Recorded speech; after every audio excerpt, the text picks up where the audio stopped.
Hello every one, it's me Chandru. And ഇന്നത്തെ വീഡിയോയിൽ നമ്മൾ ഡിസ്കസ് ചെയ്യാൻ പോകുന്ന SLC ഹിന്ദിയുടെ രണ്ടാമത്തെ ചാപ്റ്റർ ആയിട്ടുള്ള ഹൈക്യു ആണ്. ഓക്കെ, അപ്പോൾ സിന്ദഗി കാ സഫർ എന്നാണ് പാഠത്തിന്റെ പേര്. പക്ഷെ ഈ കാര്യം ഓർത്തിരിക്കുക, ഇതൊരു ഹൈക്യു ആണ്. നമുക്ക് 3 റൈറ്റേഴ്സിന്റെ ഹൈക്യു ഇവിടെ പഠിക്കാനുണ്ട്. അതുപോലെ തന്നെ അതിന്റെ മീനിങ്ങും ആണ് നമുക്കിവിടെ മനസ്സിലാക്കി വെക്കേണ്ടത്. ഓക്കെ, നമ്മൾ ജസ്റ്റ് ഓരോരോ ഡീറ്റെയിൽസ് അല്ലെങ്കിൽ എക്സാമിന് സ്കോർ ചെയ്യാവുന്ന പോയിന്റ് ഓഫ് വ്യൂവിലാണ് നമ്മൾ കൂടുതലും നോക്കാനായിട്ട് പോകുന്നത്. അപ്പോൾ നമ്മുടെ രണ്ടാമത്തെ ചാപ്റ്റർ എന്ന് പറയുന്നത് ഹൈക്യു ആണ്. ഹൈക്യു എന്ന് പറയുന്നത് ജപ്പാനീസ് ശൈലിയിൽ എഴുതിയിട്ടുള്ള ചെറിയ കവിതകൾക്കാണ് നമ്മൾ ഹൈക്യു എന്ന് പറയുന്നത്. അതായത് 3 വരിയുള്ള കവിതകളാണ്. ഓക്കെ, അതിനാണ് നമ്മൾ ഹൈക്യു എന്ന് പറയുന്നത്. അപ്പോൾ അത് നമ്മൾ ഹിന്ദിയിൽ ആ ഫോർമാറ്റിൽ എഴുതിയിട്ടുള്ള 3 ഹൈക്യുകളാണ് നമുക്ക് പഠിക്കാനുള്ളത്. ആദ്യത്തേത് സുരംഗമ യാദവ് എഴുതിയ ഹൈക്യു ആണ്. രണ്ടാമത്തേത് ഡോക്ടർ ഗോപാൽ ബാബു ശർമ്മ എഴുതിയതാണ്. മൂന്നാമത്തേത് കമല നിഖുർപ്പ എഴുതിയതാണ്. ഇങ്ങനെ 3 ഹൈക്യുകളാണ് നമുക്ക് പഠിക്കാനുള്ളത്. അപ്പോൾ നമ്മൾ എക്സാമിന് നോക്കുമ്പോൾ എന്താണ്, മിക്കവാറും ഒരു ഹൈക്യു തന്നിട്ട് ഇസ്ക രചയിത കോൻ ഹെ എന്നൊക്കെ പറഞ്ഞ് നിങ്ങളുടെ അടുത്ത് എക്സാം ക്വസ്റ്റ്യൻസ് ചോദിക്കും. അതുപോലെ തന്നെ അതിന്റെ ആശയം എഴുതാൻ പറഞ്ഞു ചോദിക്കാം. അല്ലെങ്കിൽ ആശയം പഠിച്ചു കഴിഞ്ഞാൽ അതിൽ നിന്ന് വരുന്ന ഏത് ക്വസ്റ്റിന്റെ ആൻസർ എഴുതാനായിട്ട് സാധിക്കും. ഓക്കെ, ഏകദേശം ഒന്ന് മനസ്സിലാക്കി വെച്ചോണം. അപ്പോൾ നമുക്ക് ഇതിലെ ഫസ്റ്റ് പോയിന്റ് ആയിട്ടുള്ള ഹൈക്യു എന്താണെന്ന് ഞാൻ പറഞ്ഞു.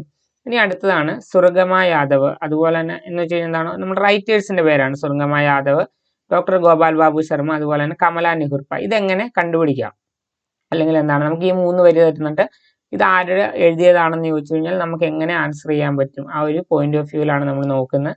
അപ്പോൾ എന്താണ്, നമ്മുടെ ഫസ്റ്റിലത്തെ നോക്കുക, സൂഖ യാ ബാഡ് സാഹബ് കെ ആംഗൻ സദാ പുകാർ.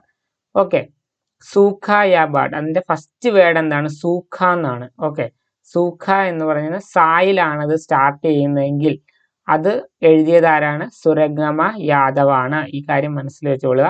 സായിലാണ് ഹൈക്യു സ്റ്റാർട്ട് ചെയ്യുന്നതെങ്കിൽ എഴുതിയത് സുരംഗമ യാദവ് ആണ്. ഇനി രണ്ടാമത്തേതിലേക്ക് നമ്മൾ വരുവാണെങ്കിൽ പിത അല്ലെങ്കിൽ പായിലാണ് സ്റ്റാർട്ട് ചെയ്യുന്നതെങ്കിൽ അത് എഴുതിയത് ഡോക്ടർ ഗോപാൽ ബാബു ശർമ്മയാണ്. ഓക്കെ, ഇനി ഡൂൺതി, ഓക്കെ, ആ ഡായിലാണ് സ്റ്റാർട്ട് ചെയ്യുന്നതെങ്കിൽ എഴുതിയത് കമല നിഖുർപ്പയാണ്. ഇതുപോലെ ഫസ്റ്റ് അക്ഷരം വെച്ചുകൊണ്ട് നമുക്ക് ഇത് ഈസി ആയിട്ട് ഐഡന്റിഫൈ ചെയ്യാൻ പറ്റും ആരാണ് ഹൈക്യു എഴുതിയത്. അപ്പൊ സായിലാണെങ്കിൽ സുരംഗമ യാദവ്, പായിലാണെങ്കിൽ ഡോക്ടർ ഗോപാൽ ബാബു ശർമ്മ, ഢായിലാണെങ്കിൽ കമല നിഖുർപ്പ. ഇങ്ങനെ 3 പേര് എഴുതിയ ഹൈക്യുകളാണ് നമുക്ക് പഠിക്കാനുള്ളത്. ഓക്കെ, അപ്പൊ നമുക്ക് നോക്കാം. ഇതിന്റെ ജസ്റ്റ് ഒരു മീനിങ് കൂടി പറയാം. സൂഖ യാ ബാഡ് സാഹബ് കെ ആംഗൻ സദാ പുകാർ.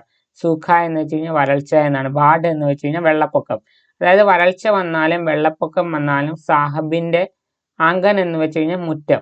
ഓക്കെ, സദാ പുകാർ എന്ന് വെച്ച് കഴിഞ്ഞാൽ എല്ലായ്പ്പോഴും ഒരുപോലെ തന്നെ ആയിരിക്കും. അതായത് വെള്ളപ്പൊക്കം വന്നാലും വരൾച്ച വന്നാലും സാഹബിനെ അത് ബാധിക്കില്ല, അല്ലെങ്കിൽ ചെറിയ തോതിൽ മാത്രമേ ഈ പ്രശ്നങ്ങളൊക്കെ അദ്ദേഹത്തെ ബാധിക്കുള്ളൂ. സാഹബ് എന്ന് വെച്ച് കഴിഞ്ഞാൽ മുതലാളി.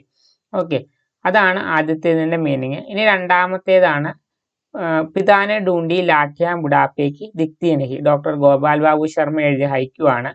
അതായത് വാർദ്ധക്യത്തിൽ ഒരു ആശ്രയത്തിന് വേണ്ടി അന്വേഷിക്കുമ്പോൾ അത് കിട്ടിയില്ല എന്ന് സൂചിപ്പിക്കുന്ന ഹൈക്യു ആണ്.